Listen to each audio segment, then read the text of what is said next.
Hey everyone, it's Jessica and I'm back with another layout for the Therm web design team, and today I am using this renovation cut file to document some photos of my craft room renovation in our farmhouse, and I'm using some really cool products today. So I'm going to pull out this Brutus Monroe.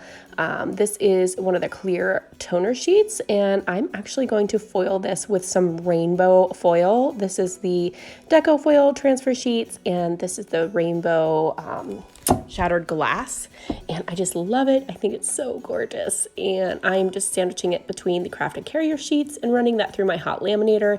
And while that's running through, I'm going to work on my background here. I'm using a piece of white cardstock, and then I've pulled out a piece of the pattern paper from the Let's Get Crafty collection by Simple Stories, and I'm just going to trim down a piece of that pattern paper just to run along the edges of the top and left hand side of my layout. So my main background color is going to be this white cardstock, and then I'm going to cut a couple strips out with some border punches ran down the side. I'm going to run those right alongside that edge as well. So this is just a blue piece of the cardstock from Hip Kit Club. And then I've cut my cut file in a piece of pink from Hip Kit Club. And there are my beautiful foiled little shattered glass pieces that just came out. And I just love those little splatters. I think that they're just perfect for this layout of my craft room. So I'm gonna run these strips right down here beside my border. And that's gonna create a nice little kind of like a nesting spot for my layout. So I'm just attaching those with some of the tape runner. This is the Memory XL tape runner, and it's one of my favorites. I love to use it. And then I am actually going to adhere the whole thing with some easy tear tape. So as you can see, I'm using my Olfa cutting mat and my cutting knife. I had it out a couple times. I'm going to continue to use that throughout this layout, and then I've pulled out my Ultra Bond liquid adhesive to actually back my cut file.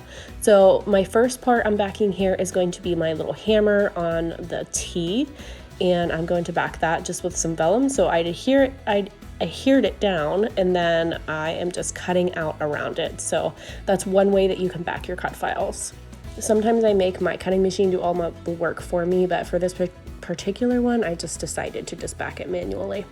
So that's all I do. I just adhere some liquid adhesive to the back, and then I just put it down directly on top of my pattern paper or my vellum or whatever I'm backing it with. So I'm going to continue to do that.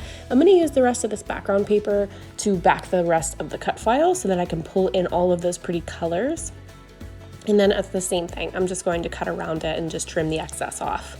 So I'm gonna speed this up here in a second so you don't have to watch me cutting the entire thing out. But here is the finished product. And then I'm going to actually cut the middles out using that craft knife by Olfa and my cutting mat.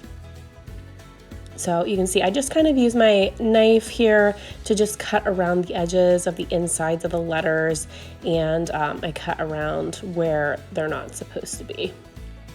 So just cutting all those little pieces out. Then what I do here is I pull out the negative pieces from my letters. I put that down, and then I put the middles in, and I glue the middles, and then I cut out the middles, if that makes sense. So I put the negative piece down and then glue down the middle, and then I cut out the part from the direct middle, if that makes sense. So it's pretty easy, but that's the easiest way that I've found to back cut files and cut the middles out whenever you want to get that middle part out of there that's not supposed to be in there. But sometimes I leave them full and I just put an embellishment in the middle instead of cutting it out. And then here I'm just marking out a template for where I want my stenciling to go. I'm going to actually pull out some pink carnation flock and actually put that onto my layout in these cute little hearts. So I'm just pulling out some pixie tape and my stencil pal along with some of the Blanco transfer gel, and I'm going to spread some of that on my stencil pal here and just kind of smooth that right over my stencil. And I've adhered it down with the pixie tape so I know that it's not going to go anywhere, but it's removable so I can still move it around and not rip my paper. So here I'm just creating some hearts on just, again, that section there with the border on it. I'm keeping to that same style and design, and I'm just kind of running that alongside that border just to create some more interest. And once I adhere the flock to it, it's going to be really pretty. So I'm just gonna clean this up and I'm gonna lay that aside to dry. Here is the dried bit. It does take about 45 minutes to dry. And here I'm pulling out the flocked bits. I'm gonna cut them down a little bit so I'm not wasting too much. And then I'm going to sandwich this between the craft and carrier sheets again and run it through my hot laminator to actually make that transfer. You can actually transfer these by pressure as well. So you could run these through a manual die cutting machine to actually make that transfer on. You just wanna have something, either heat or pressure, to actually adhere the flock to the Duo or Blanco gel, whichever you're using. But I use the Blanco gel today. So here you can see I pulled that up and I have some really super pretty little hearts now. And there's my cut file. I'm gonna bring in my photos. And I think at some point here, I messed up on my camera. I thought it was on, but here I turned it off. So you're gonna see a jump here in a moment. So I apologize for that. But in the meantime, I do adhere the border down right here with some easy tear tape. And I love that stuff. It's just like the name, it's easy tear tape. So you just pop it down on whatever you're adhering and you can rip it instead of having to use scissors or anything like that. And then you just peel the backing off and it's super sticky. It is not going anywhere. So these are the Brutus Monroe toner sheets that I've already ran through my laminator with the rainbow foil.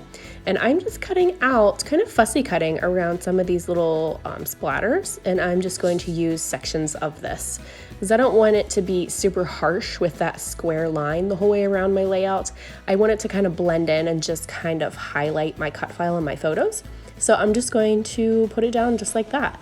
And I use my memory tape runner to adhere that. And what I did was I only put tape just on where the splatters are so that you won't actually see any adhesive from behind since they're clear.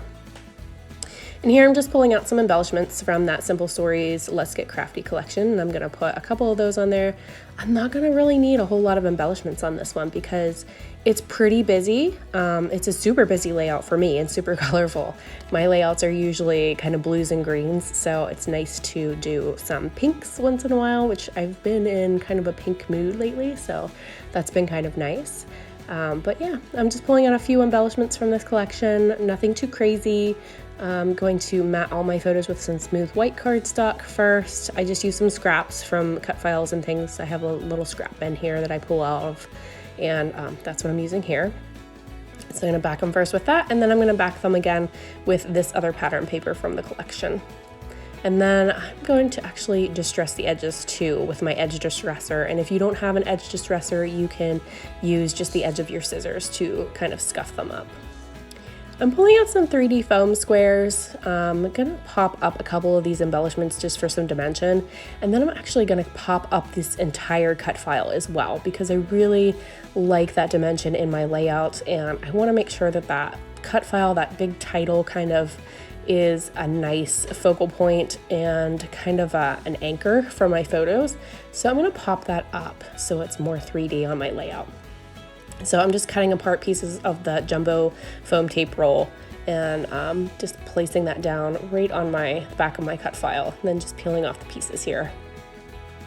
So I'm gonna keep this cut file right across the center of my layout as the main focal point and base, and then kind of just build everything around it like you see showing here. So I'm not gonna do too much to the cut file. I think it's fine the way that it is. Sometimes I add little wordy bits on top, or I fill in the O's with different embellishments, but I'm gonna leave it pretty much how it is here. So I'm not gonna do a whole lot to it. And then here I'm just gonna pull out some Ellie Studio stickers for my title. Well, not my title, but I guess just kind of a subtitles. I'm gonna put before and during on these photos because this was photos from my farmhouse craft room renovation, and we took this pink bedroom and bathroom, combined it into one room, but also extended the roof line because the ceilings were very, very low. They were only probably about 5 foot, I want to say like 10 or somewhere around there. So my husband could actually touch the ceiling with his head, which is crazy. But yeah, so they were super low. We took the roof off, completely redid the roof. We added 2 bedrooms upstairs, so now it's Upstairs, it's 4 bedrooms and 1 bathroom. And then downstairs, we have another master bedroom, master bathroom, and a guest bathroom too. So we did a lot of work to this already, but it's still, we have so far to go. But I love how this craft room is going to be so open and airy. We're doing like kind of a open concept type thing where my stairwell railing is all open. I can see it all from my craft room. So it's going to be a lot of light in there. I have a nice little nook off to the side with some windows in it. And I'm going to have a place to store all of my albums, hopefully.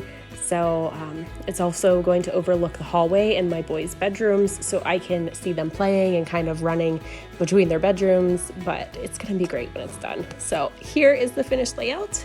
I hope you guys enjoyed watching this one, and I hope you stop back for more. So thank you so much, guys. I hope you have a good day. Bye-bye.